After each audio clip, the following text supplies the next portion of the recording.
Hey guys, this is Pastor Caleb, and welcome to our new Thursday night series as we get into answers for some of life's more difficult questions.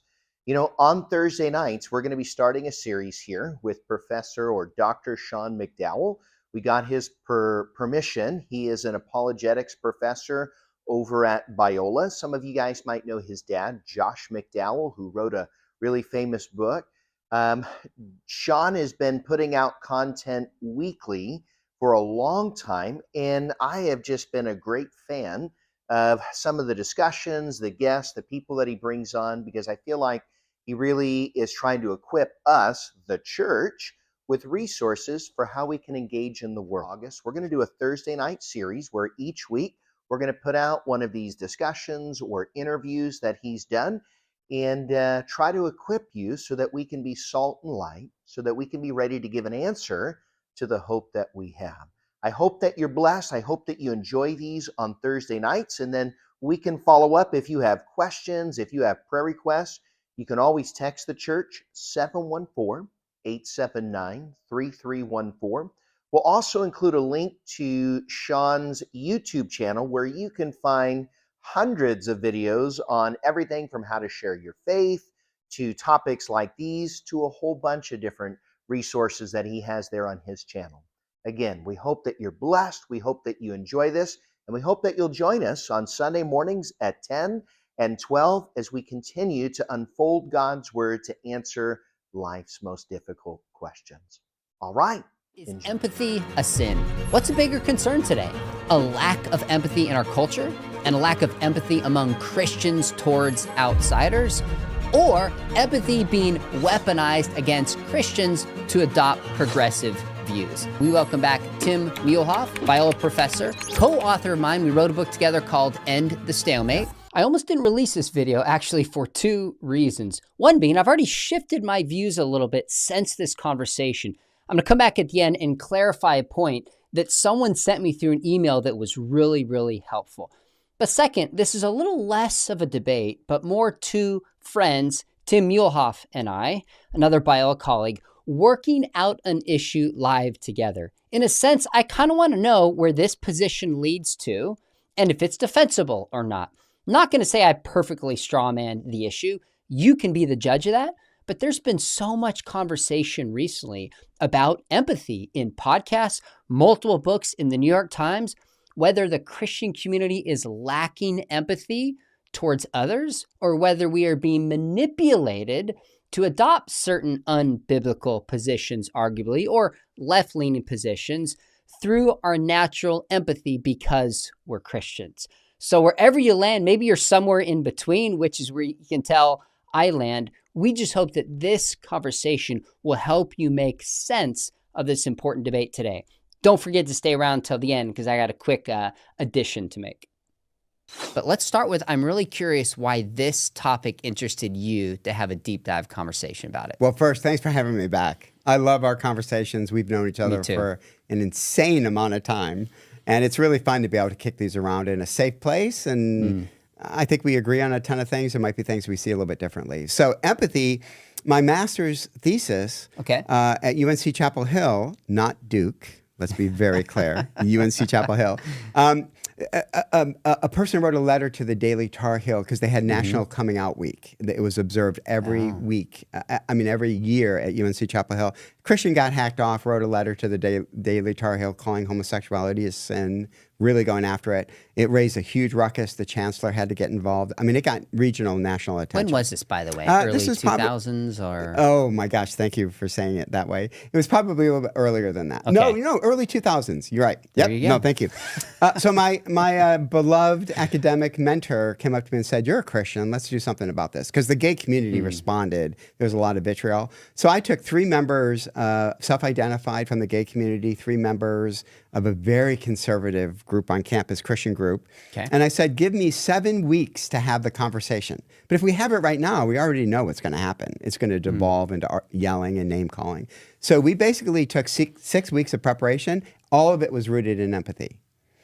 can we empathize with each other even though we really do disagree about the nature of homosexuality or whatever the issue is? So I saw firsthand the power empathy has to bring down walls, open conversation. Now, obviously, nobody changed their mind per se. The Christians didn't give in, and the members of the gay community didn't change their perspective, but it changed the tone of the conversation.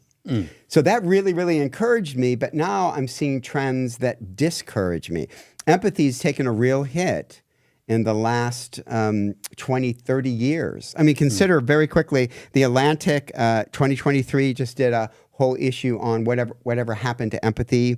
The 2025 Compassion Report says that 61% of Americans feel that empathy is lacking.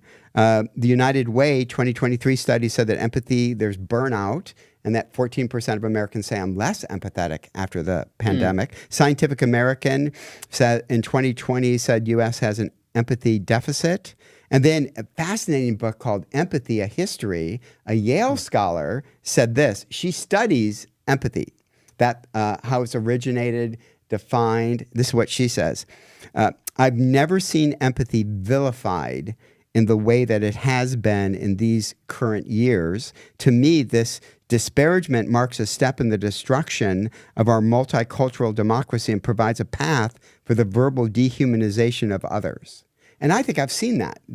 I'm also the co-director of Biola's Winsome Conviction Project. I've seen Christians and non-Christians really go after each other in dehumanizing ways on social media. So I think we're seeing a lack of empathy today, both inside the church and outside the church. That really concerns me. Okay, so some might say, all right, Tim, go back to your example, early 2000s. No one changed their minds. Right. No one came to Jesus. Nobody saw oh, maybe marriage is between a man and a woman. Then what's the point? Why engage in these 7 weeks of conversation if no one's going to change their point? No one's going to come to Jesus.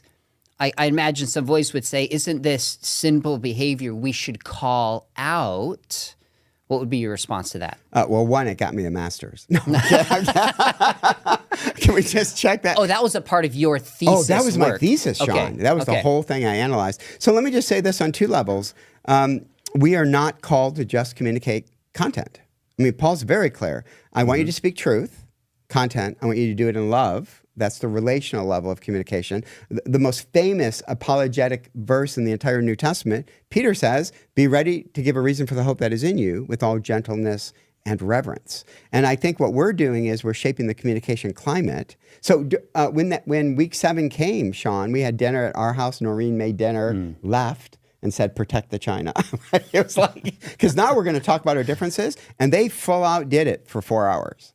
I mean, there was push and pull. The Christians were not backing off of their perspective. But later in analyzing it based on journals everybody kept, everybody felt like the tone of the conversation had shifted, that I was able to more consider your perspective, whereas before I had walls up. I think empathy can bring the walls down. And so now you're actually listening to my concerns about your sexuality, your morality. So we're creating a communication environment where people can actually hear our conversations. And so, we are standing up for truth, but we're doing it in a way that people can receive it. Okay, so it's effective communication, you would argue, to be in conversation with somebody and potentially to love a neighbor by understanding their views and engaging them where they're at. And let me be more provocative. Okay. Second great commandment, I do not think you can do it without 2 things, perspective taking and empathy. Okay. Yeah. All right. And can I maybe define empathy? So let me ask you this. Yes, but let me ask this question first. I want to know why there's so much discussion about empathy kind of in the modern world today. Now, in the Christian church, there's been a book that was written. Rigney wrote a provocative book called The Sin of Empathy, created a lot of conversation all over podcasts. There's been dialogue about this. Ellie Beth Stuckey, Toxic Empathy. So Christians have been talking about this. And I think there might be some like sociological reasons why this is so pressing today. I think there's a lot of hurting people. We've seen depression. We've seen anxiety go up. So there's a sense of like, how do we relate to people who are hurting? So this has taken on a certain element of importance. I think we also have arguably like a victimhood culture today where there's kind of a sense of like, in a way it wasn't in the past, and maybe this is a part of critical theory, where we almost like praise when somebody has experienced a kind of victimhood status. I mean, there's so much literature that's written on this, and there's a kind of empathy that leans into and just says, I just got to meet you where you're at and understand that's the whole goal. And part of the concern of these books is how do we meet people who have experienced trauma and have been victimized. But there's certainly been a shift in our culture that arguably makes the case positively about a kind of certain victimhood status that raises the question of how do you love and care for people when there's attention being paid to victimization. Hence, empathy has increased in discussion about it. I think that's at least a piece of it. Okay. Why do you think there's so much discussion about this in the modern world, like right now, in the church or outside? Okay, I mean, we talk about this in our book. Tribalism is for real. We have ample evidence that we hang out with our tribes. And affective polarization means when my tribe, when there's no counter perspective given to it, we're all of one political persuasion, we all read the Bible exactly the same, we all have theological beliefs that align, that's called groupthink. That's us. But when we talk about the other group, when there's no other group to speak in, there's no other group to challenge our theological beliefs, our political views. Affective polarization is, I actually paint a much harsher picture of your group than what you really are. And so I think Americans today, remember that we mentioned this study that 98% of Americans feel that incivility is a threat to the republic. Right? So I think today people are saying, okay, we got to get out of this tribalism. We got to start talking to each other in a way that's civil, kind, compassionate. And I think empathy is being seen as a way to open the door.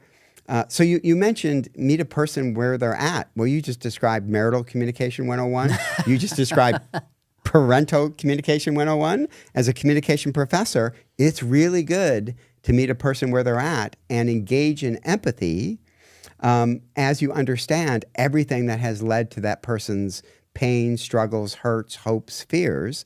I think empathy is a way to do that. And so to have Christians now be calling it on the carpet adds to what that Yale scholar Susan Lazzoni says is empathy is being really denigrated today in ways that I don't think is helpful. Okay, so we'll come back to that, whether it's empathy or a misuse of empathy is part of where this debate comes in. Yep. But maybe let's define it. Yeah. So tell us how you, as a communication scholar, define empathy. So obviously, I'm biased. I'm a communication professor. We have a whole discipline. We borrow heavily from psychology. So what I'm going to represent right now, I think if you had one of our psych professors here, you're going to get some version of this, right? Okay. I mean, it's all over the map academically, but here's empathy as I used it in my master's thesis and when I speak at marriage conferences, right?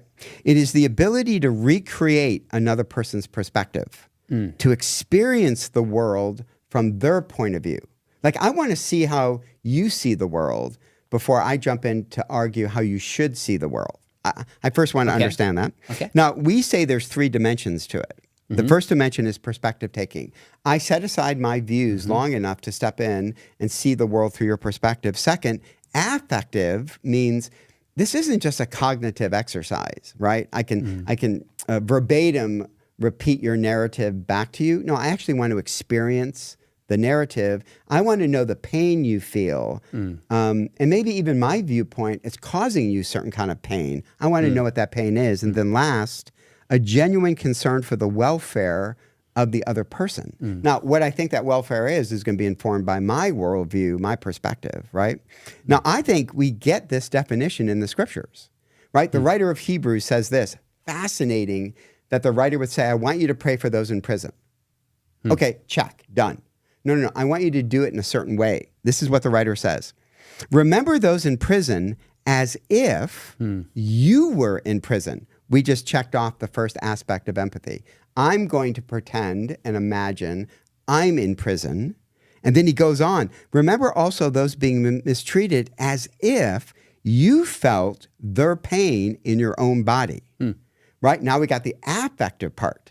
So I don't just sit and pray for my brothers and sisters being persecuted today. I imagine that's me. and what would be the emotions I would have if I was dragged away from my family.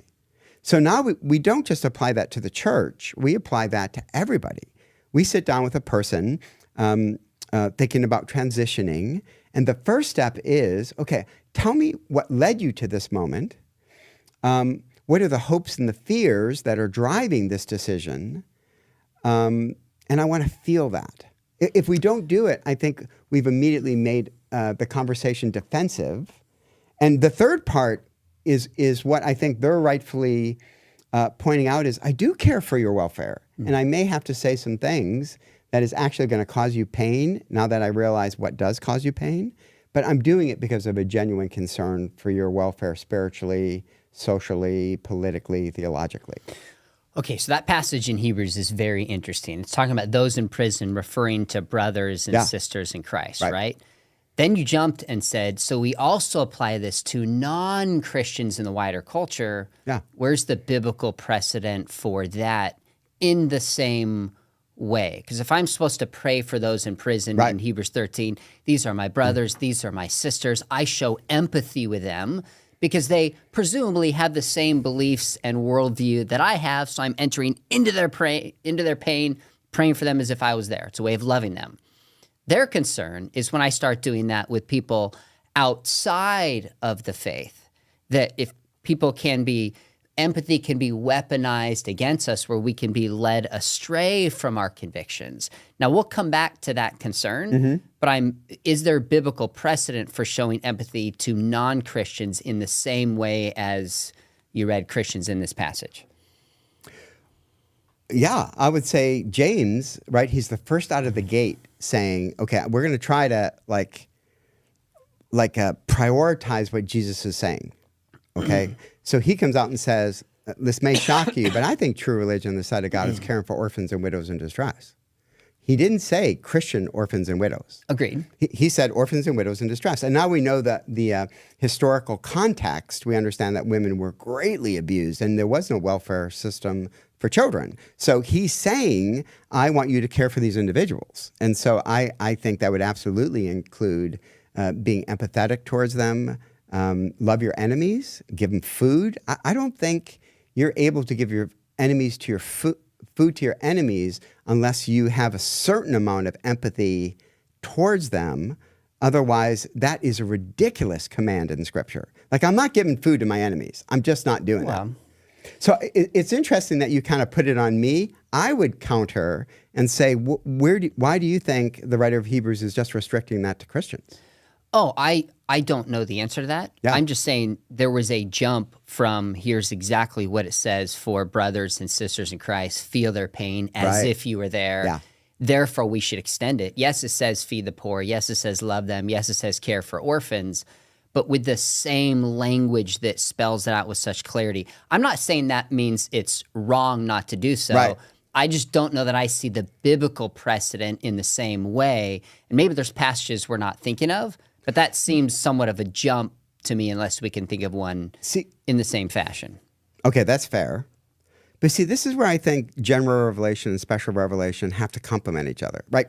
I teach persuasion class. Okay. Paul says, knowing the fear of the Lord, seek to persuade men. He doesn't necessarily tell you how to do it. Now, we get an example of him on Mars Hill. We get him in action, but it's not that Paul is saying, okay, here are the 5 steps to persuade people. We're going to have to glean that, right? But we have persuasion theory. Like he says, love your neighbor, but we can borrow from psychology. We can borrow from communication theory to know what entails loving a person. That's his general revelation. And I think we get a robust example of what love looks like and from having empathy, perspective taking. We did a whole chapter in our book on perspective taking. We did. Yeah. I think it's everywhere. There's value in that. It's everywhere. It's Abraham, I want you to sacrifice your son. And the whole purpose of writing that from a rhetorical perspective is the reader is supposed to say, how can a father sacrifice a son? Like, how is that even possible? Well, Abraham didn't sacrifice his son, but God did. So I think a perspective taking is everywhere throughout the scriptures where Jesus says, okay, you want to know what God's love like? Imagine you're a woman who lost a coin. imagine. Do you tear up the whole house trying to find it? A shepherd loses a sheep. I want you to imagine what that would feel like, right? Perspective taking is the undercurrent theme, and empathy, I think, throughout the New Testament, and I would say even the Old Testament. So it's there. Now, what these guys are talking about is they are saying, if my understanding is correct, they would buy points 1 and 2. Both Rigney and Stuckey would say empathy is perspective taking, and empathy is affective. They're saying agreed. They're calling into question number 3, saying when I do 1 and 2 with toxic empathy, I no longer have a genuine concern for you. I simply adopt your concerns. Like, I don't bring in how I think you should rise above what you're experiencing. I'm so enmeshed in you by doing 1 and 2 that I no longer offer, I don't call into question your sexuality because I'm so empathizing with you, connecting with you. I would never want to hurt your feelings by bringing in a perspective I know will hurt your feelings. And that's what Rigney calls untethered empathy, and that's what she calls toxic empathy. Okay, so he says he's not so concerned with the definition of empathy, but with its practice. Okay, and as far as I can tell, he pulls out how there's no agreed upon definition, and there's a lot of different ways of approaching it. Like, fair enough, insofar as it goes. There's the cognitive understanding, it's often defined as mentally, you talked about. There's the affective, feeling what somebody feels. Yeah. And then finally, empathy may refer not to sharing the same emotion as another person, but instead to the warm feelings we have for those in distress. Warm feeling for those in distress. His concern seems to be not just empathy per se, and we'll come back to the title because it says the sin of empathy, but a kind of untethered empathy. So he draws this distinction between empathy and between sympathy. And it is interesting how he gives some biblical passages, how in Hebrews 4:15 we have a high priest who sympathizes with us, was shifted to empathy, I think in the NIV. Like, why is there that shift? What does that tell us? That's a really interesting point. That what he draws out is empathy is to feel with another. Here's what he says, empathy, so I will use sympathy and compassion interchangeably. Empathy, on the other hand, means suffering in. Sympathy is suffering with. Empathy is suffering in. So the distinction he seems to draw is I can enter into your pain, understand it mentally and emotionally, but there's still a distance between us as individuals. So it's like somebody in a pit, he would say, you don't jump in the pit with them. You still stay with one foot on the ground so you can then pull the person out of it. So he's not concerned that we understand how somebody sees the world, how they feel the world, perspective taking. But when we empathize so much with somebody that we lose that distance, that we're unable to actually help them in their pain. Yeah, number 3. Which is number 3. Genuine concern for the welfare of the other person. Yeah, and I say to him, amen. Yeah, amen. If all I do is 1 and 2, I do perspective taking and I feel your pain, which I think is a really noble thing. One of the questions we could ask is empathy a virtue? And I would say, absolutely, it's a virtue. To be an empathetic person is a virtuous thing. So yeah, I'm with him, okay, but he's wanting to say that today most people are using empathy in a weaponized way where I jump into the pit, and once I'm in the pit, I never discuss how to get out of the pit. Okay, that's untethered empathy. That's his concern. Yeah, and I'm just saying, okay, make your case. Okay, so let's come back to whether it makes a case or not. But I don't think he and Stuckey would call empathy a virtue. I think they distinctly say it's not. And this is actually one of the most eye-opening, interesting things to me that they drew out. Right. Is that empathy is an emotion that you have with somebody, right? It's an emotion and experience you have, which is not necessarily in itself good or bad.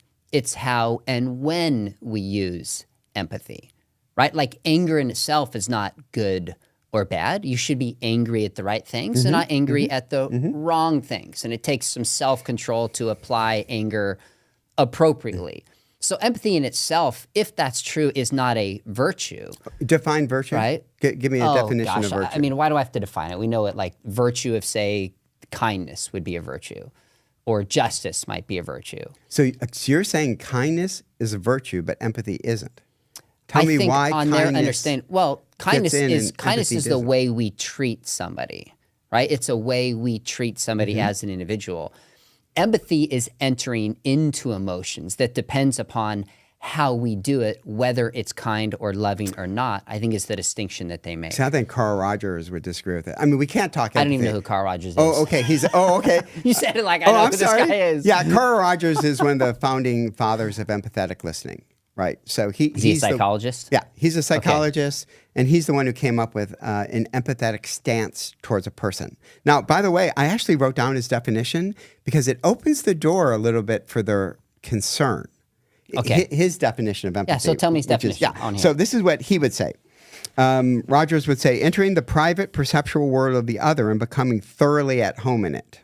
Okay? To be with another this way means that for the time being, you lay aside your own views and values in order to enter another's world without prejudice. Yeah, I'd sign off on that. I can't enter into your perspective, and I'm already so prejudicial that nothing you could say would ever move the needle on my part. I don't think that's a conversation. That's two dialogues going after each other. If I'm saying virtually nothing you can say will ever make a difference in how I view the world. Well, I feel that way about a neo-Nazi. I know we've had this conversation before, but that's why it has to be applied, not just endlessly being empathetic within itself is good. Yeah, I agree. I'm not going to be empathetic towards a child molester. There's nothing they could say to convince me that's okay. So I think that's back towards... But Sean, you'd how be we empathetic. Use it and apply it. You'd be empathetic towards a child molester if you were trying to lead them to the Lord. So I would be empathetic towards an individual and a human being. Yeah. And the question is, how are you empathetic towards an individual? But I think the way it was framed is towards the view and the perspective of what somebody holds. I guess I'm interested in knowing why people view the world a certain way and maybe why they want to justify it. Yeah. But I'm not going to try to enter into that as an act of love towards that person. You wouldn't enter into... So a child molester, right? Okay. Hey, absolutely is getting prosecuted to the full extent of the law, right? I mean, we both would agree on that. Okay. But then that person is released. They've done their time. There's actually a very famous Kevin Bacon movie where he does his time. And the rest of his life, there's a certain amount of distance. A registered sex offender he cannot live near an elementary school, a high school ever again. He has to register as a sex offender but he's out of prison. He did his debt to society, and now everybody treats him as a pariah. Okay? So I want to love a child molester, right?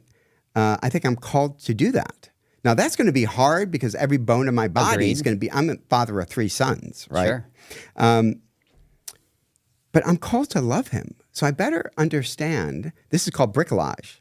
We actually talked about this in our book. I want to know the pains of your life that led you to this point that you molested a child. Like, help me understand what's happened in your background, the powerful emotions you feel as you did that molesting, because I do want to help you. I do want to bring you back into society. I want to bring you back into this church.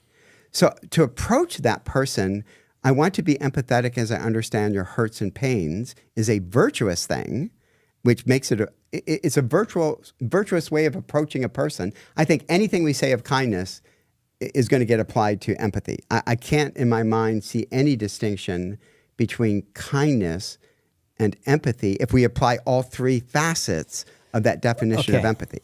So yes, we're called to love child molesters. I think there's a difference between somebody out of prison who wants help and to get healed versus someone who goes, yeah, I have no problem with this. This is fine. I want to get away with it. Am I going to empathetically step into that person's worldview and see where they're coming from? That feels like a very different conversation than the person who's treated as a pariah, did his time, even though it's an open question if somebody who's sexually abused kids has ever done their time. That's a separate issue, but at least publicly it has been done. So treating that person as a pariah, versus somebody goes, yeah, enter into the mind frame of a neo-Nazi. I'm curious from the outside how they got there and why they think that way. But I'm not interested in stepping into the emotions of that person in the way that you described it with the child molester. Unless this person's like, hey, I hold these beliefs, I want to change, I'm open to it, help me. Then I go, okay, let's explore. Let's do the backstory here and help you get rid of these. It feels like a different kind. So my point would be, empathy has to be, in itself is not necessarily good or bad. It's how we use it and the way we enter into it out of love for somebody. So you framed it like, I want to love this person. Yeah. Okay. Yeah. What does empathy look like to love that person? Right. Love is guiding how we use empathy. Empathy in itself still has to be framed in a way that's loving. I guess that's the distinction I would make, but sounds like you differ. Do you differ with Well, that? I would say it's all three of those, right? If I'm talking to a person whose life, in my worldview, is sin, like, dude, what you're doing is, I'm having a really hard time understanding how a person could hate another person that way or take advantage of an innocent child. I'm really struggling to understand this, but I want to. I want to understand your perspective. I want to feel the emotions behind it. And then I'm going to present the gospel. I'm going to argue against your position because I generally care about you. I think all three of those is what we would say is an empathetic response to a person. And my biggest qualm about these two authors is they get the tone wrong. They have an argument, but then how they treat people within their books, I think, is not empathetic. They're arguing for a positive empathy, but then they fail to actually show it in their books. And I have a couple examples from both of their books we can actually get to if you want to. But I think as Christians... Sounds like you want to get there. Well, but with the Winsome Conviction Project, we can't separate content from tone. I don't think it's done in the scriptures. Okay, all right. So see what I mean? Let's come back to that. If we can, if that's important. A couple ways they frame this are helpful. So here's what he says at the beginning of his book. He says, perhaps the simplest way to introduce the subject, the sin of empathy, is through two sets of biblical passages. Gives passages like Isaiah 49 about how God is just empathetic. The Lord is a compassionate and gracious God. So that's built into God's character. Then goes to Deuteronomy 13 and says, when somebody says, let us go serve other gods, nor shall your eye pity him, nor shall you spare him, nor shall you conceal him, but you shall kill him, which is pretty drastic under the covenant, the Old Testament covenant. I get that. Yep. He said in this passage, we are forbidden to show pity or compassion to those who would entice us to idolatry. Now, it's a little different when we say we today outside of that covenant versus the covenant they were under. But I think the point that he's making is that there seems to be a limitation to empathy and compassion when somebody is blatantly pushing towards evil. It might not be the loving thing to show compassion to that kind of behavior. That's how he introduces this. So he says, we're to be characterized by tender-hearted compassion and pity like God, yet there are times when pity and compassion are strictly and absolutely forbidden. Do you disagree with that in principle? What would you say? Is anybody beyond Christian compassion? Well, I think even he would say no, Christian compassion, but not empathy the way he defines it. Okay. So, and sometimes the compassionate thing to do is actually, not just to listen and show kindness and love, but like arguably like the death penalty is the compassionate thing to do. It's not one or the other, arguably. Yeah, I agree. Truth and love. Yeah. We're speaking we can't truth separate them. In love. And I think there's no enemy that is beyond the love, compassion of the gospel. No enemy. Child molesters, you pick the worst case scenario, Jesus is going to say the Father ran to him. Right? I mean, that's what the prodigal son narrative is about, is I'll pick the worst case scenario in Jewish culture.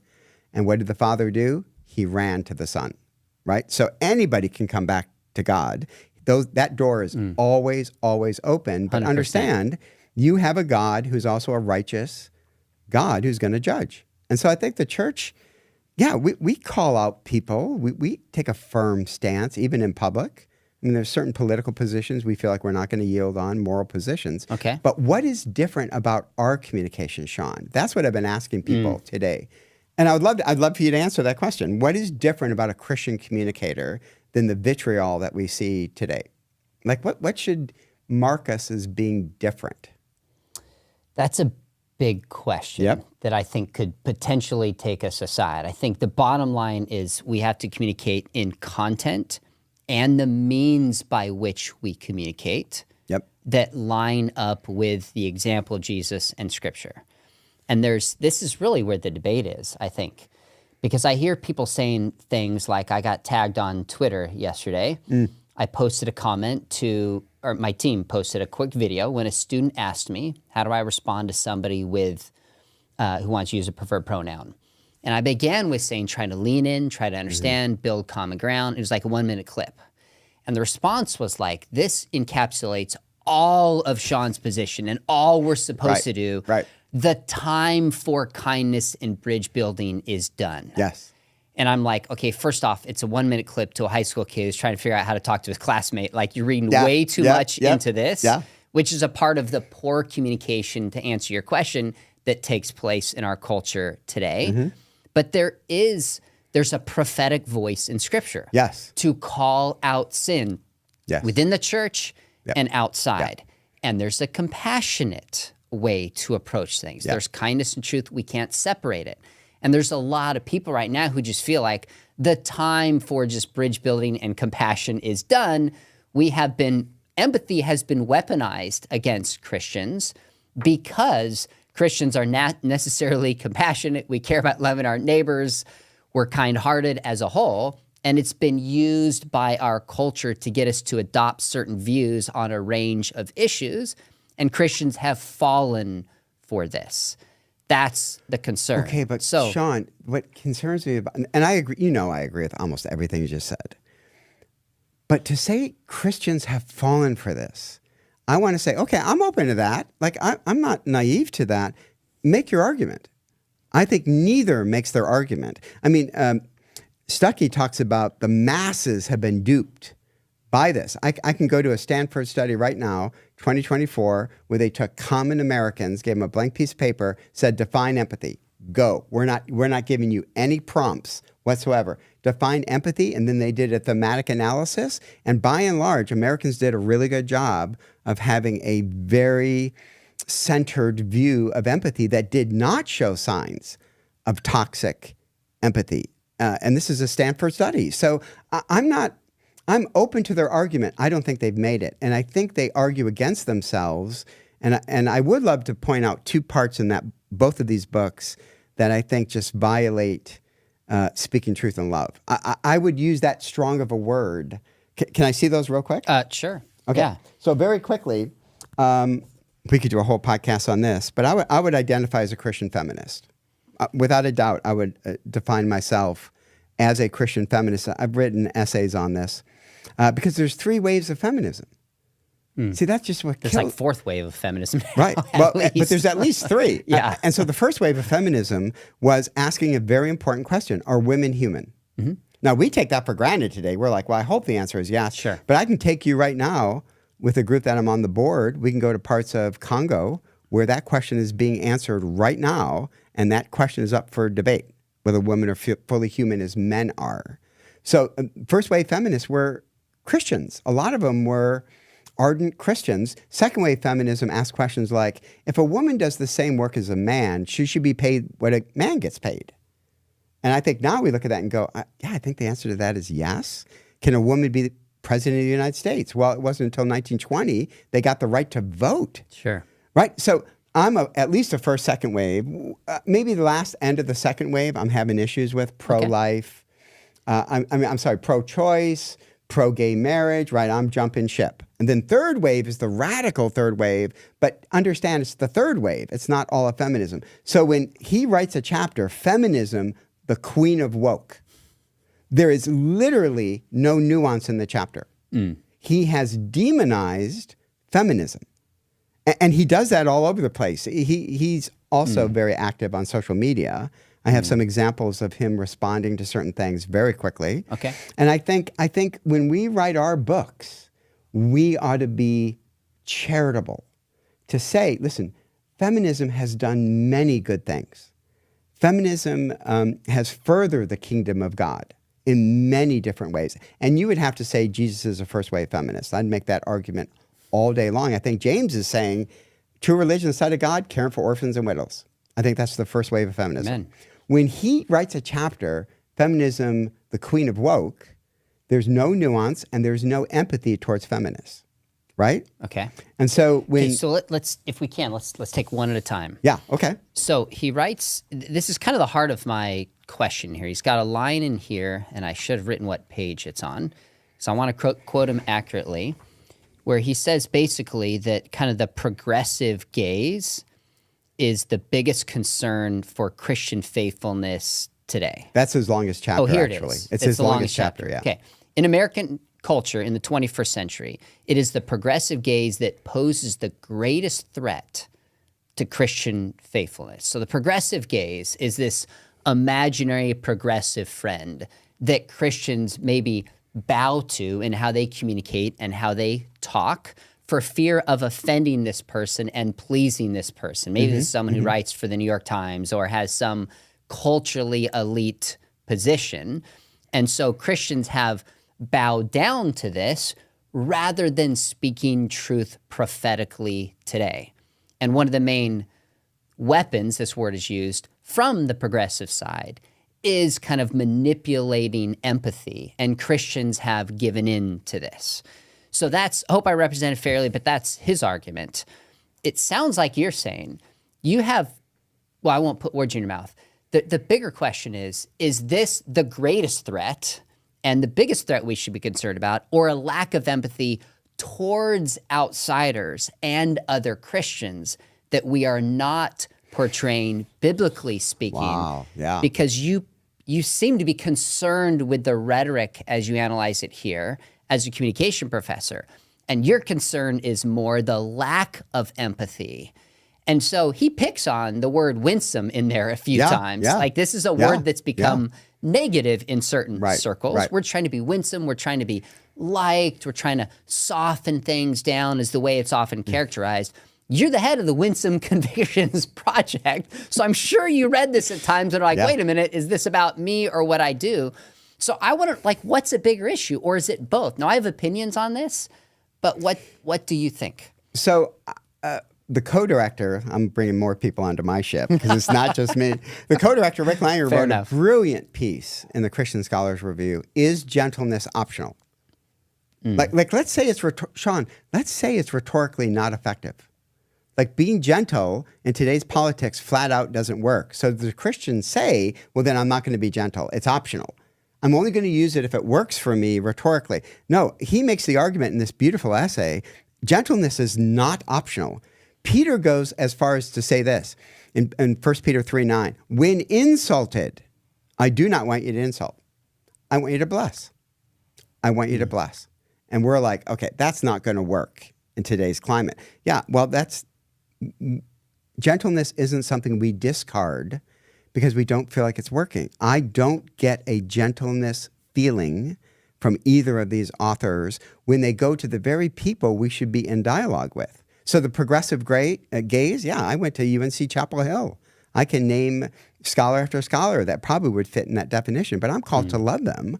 I'm called to engage them. I'm called to disagree with them, as Peter says, with all gentleness and reverence.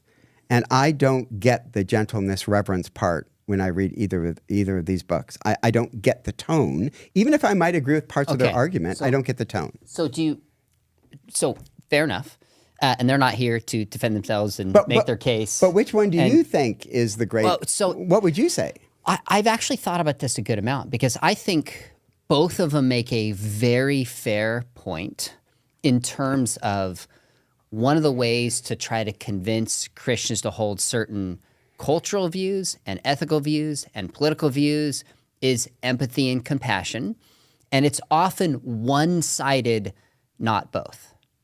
Oh, yeah. I think that happens, and I think they're putting their finger on this, and that's always been an issue. I mean, they both talk about in varying degrees how, back to Aristotle, ethos, logos, pathos. and pathos, emotion. So it's nothing new, but it's been it seems to have exploded in recent times, especially since COVID. There's been so many arguments like, you're not compassionate, you don't love Jesus if you don't hold this view, and we're going to shame you. Like, it's heightened a lot. So I think they're onto something with that, and right to draw Christian attention to say, wait a minute, why do we hold the views that we hold? What's the inconsistency here? How is empathy weaponized? And of course, anger can be weaponized, right? We're susceptible to anger. When somebody's angry, it gets our attention. But it seems to be there's something pressing in our cultural moment that they put their finger on.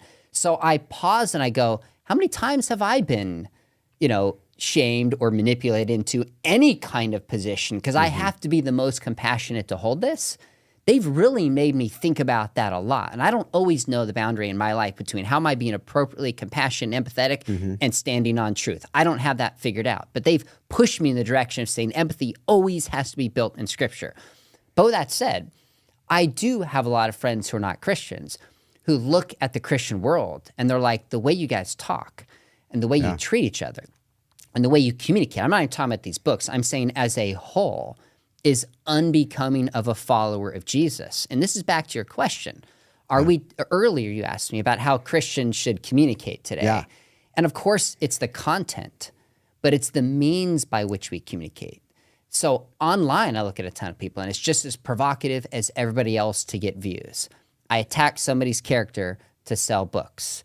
I misrepresent a position. Like I see these things happening all the time.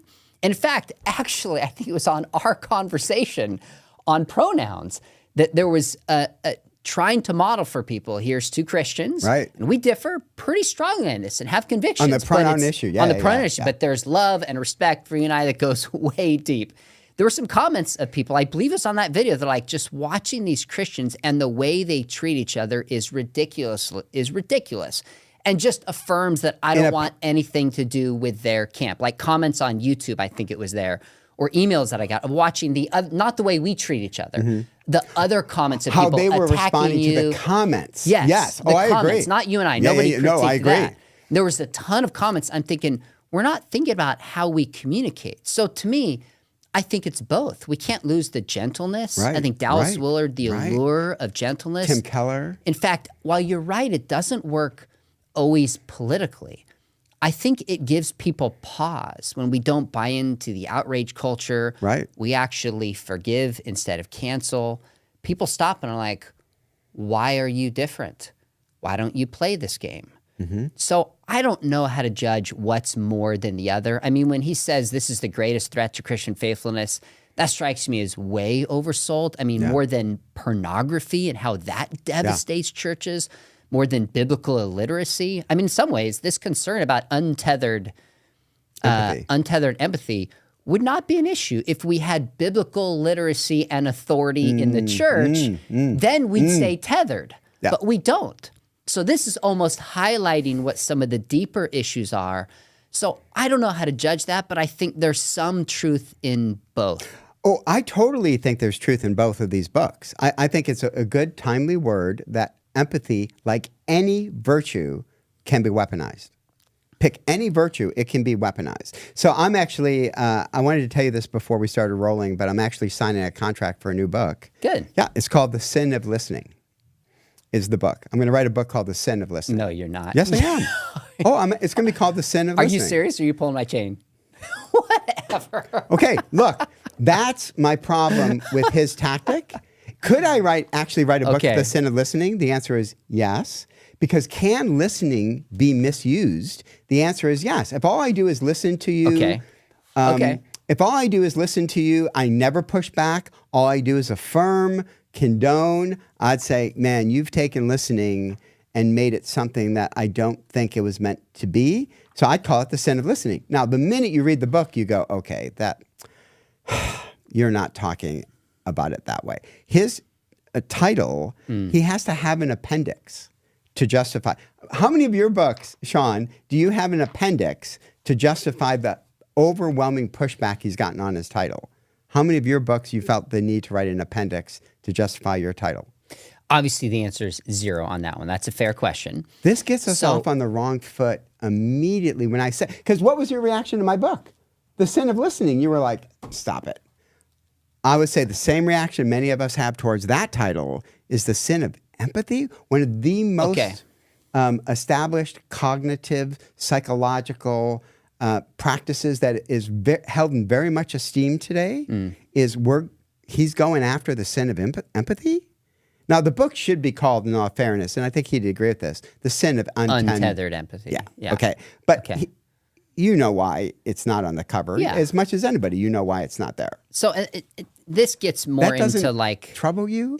I didn't say it doesn't trouble me at all. That was my point. I was trying to steel man his position, but this more gets into the question of like what's an appropriate title and not an appropriate title to provoke and sell books. So if you write a book, The Sin of Listening, you will sell more books. Does that justify a certain title? I'm not saying it does. I'm saying that's a piece of it. I'll only sell more books in a certain population. I'll only sell more books in a certain demographic. I'll lose people in another demographic. Yeah, that's a fair point. And so I think he is playing to the base that is already convinced this is empathy's been weaponized. To me, he's speaking to his tribe, right? And he's firing up the tribe that the greatest threat to the history of the church, the progressive gaze, and the misuse of empathy is the greatest threat. I think this is not a good attempt to lower the temperature in our disagreements among Americans today, and even among church members. I don't think this is a good attempt to do that. I see your point. So he's not writing to convince progressives to not use this as a weapon. He's not writing to non-Christians. He's firing up his base. There's a time and place to do that. Yeah, I would agree. But you would say the way it's done should be different. The language and the title is what concerns you to make that point, rather than contributing to the divisive culture. And I think, what does Jesus say? Okay. Blessed are the peacemakers. So I think I think I probably agree with you on the title, just for the record. I mean, he's saying we naturally understand the phrase, if I called a book The Sin of Anger, to mean sinful anger. We need to actually read the article to determine whether were clear definitions and proper distinctions made. And he says, for example, there's a book, When Helping Hurts, but it doesn't say the sin of helping.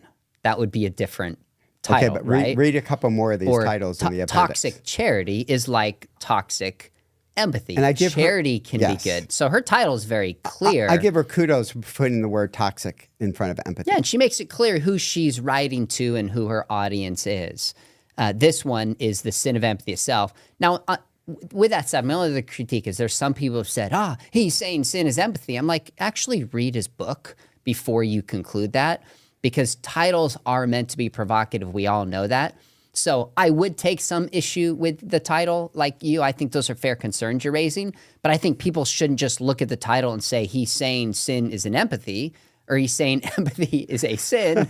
You met what I knew. They need to actually read it. Right, but actually engage his ideas. He is willing to take that risk that people will judge a book by its cover. He's willing to take the risk that people are going to look at that cover and some are going to say, get out of here. Your reaction to the sin of listening was perfect. Okay, so I agree with you on people who see it on the shelf or it pops up on Amazon. I'm talking about people who have reviewed it and done podcasts and misrepresented him. I think that's ridiculous. Right, I agree. That's where it gets crazy. He dispels that pretty quick in his book. Yeah. And she does as well. But can I read you? We're bumping up on time. Got it. I don't know if there's anything else I wanted to. We talked about empathy can go wrong. I guess the final question is, he asked this question, and although you and I might differ in some of the application of it and the issue he raised about feminism at the end, which we didn't go into any depth, he asked the question, what does the compassion of Christ, the love of Christ, look like? That's the right question. Yeah. What do you think, Tim? Oh, yeah. I mean, Father, forgive them. They know not what they do. I mean, these are people that have crucified him, right? Go 2 miles. Don't go 1, go 2. Person slaps you, turn the cheek, right? I mean, what made the church grow was neighbor love. And neighbor love to the Roman Empire. When the 3 plagues hit the Roman Empire, mortality rates of 37%, The church literally gave their lives helping people that Romans wouldn't even help Romans. They went out into the streets and helped people with the plague, and they died in droves doing it. That is the compassion of Christ. I am willing to love you even if you do not love me. I will seek to pursue your best even if you try to shut me down. I'll open lines of communication as you try to shut down. That's the give a blessing for an insult passage from Peter. I think we're asking the wrong question. Can I be bold enough to say that? I think a huge threat to America is not toxic empathy. It's the lack of empathy. It's the decline of empathy that's killing us. Can I read one last quote? Yeah. So I came across this quote. I'm a huge World War II buff in the fact that, talk about a world at war. A world at war. Literally. And having to deal with each other after the war. I mean, I'm a German background. I mean, there were some hard feelings that lasted for a long time. So one man, Gustav Gilbert, was an American psychologist who actually went to the Nuremberg trials. And he listened to the narratives and the testimonies of these Nazi war criminals. And here's his very famous comment. I told you once that I was searching for the nature of evil. I think I've come close to defining it. A lack of empathy. It's the one characteristic that connects all the defendants. A genuine incapacity to feel with their fellow man. Evil, I think, is the absence of empathy. I think we need to at least pause and say, not has my empathy been weaponized, not is my empathy become toxic, but do I have any empathy? For the very people I'm called to love in the name of Christ, am I part of the American empathy deficit that the Compassion Research Project identified? I think that's a better question. Before I feel like my empathy's become toxic, I should ask the hard question, do I even have any empathy for people who vote differently? Do I have any empathy for the trans community? Even as I seek to present what I think is the biblical view of sexuality. I'd rather ask the question, do I even have empathy for people I disagree with? That's a great quote. That is such a good point. We're far more likely to do evil to somebody when we don't empathize and understand and love that person. Yeah. Well said. So you answered the question in terms of what you think is more concerning, is the lack of empathy. I don't know that for me it has to be one or the other. I think in one sense, I'm playing a little bit of defense when there's cultural forces that are changing within the church and in my own life. How do I not be changed and arguably manipulated by an appeal to empathy that's toxic or misguided, that's not rooted in Scripture? That really concerns me, especially with young people in the church who are getting far more persuaded by stories and by experiences and by an appeal to empathy than by truth.